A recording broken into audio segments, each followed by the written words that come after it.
బాబుమోహన్ కొడుకు సమ్మక్క సారక్క మహత్యం అది చేద్దామని నేను డ్రాప్ అయినా.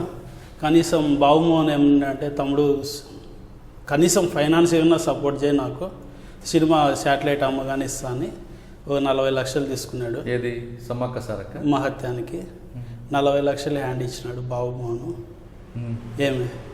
ఏమన్నా అంటే సొక్కా బటన్ కూడా ఇప్పిన రోజులు ఉన్నాయి. ఏది నీ ఇష్టం, యాడికన్నా తీసుకుపో వస్తా అన్న రోజులు కూడా ఉన్నాయి. అంటే ఆయన సంపాదించలేదు, నష్టపోయారు కదా.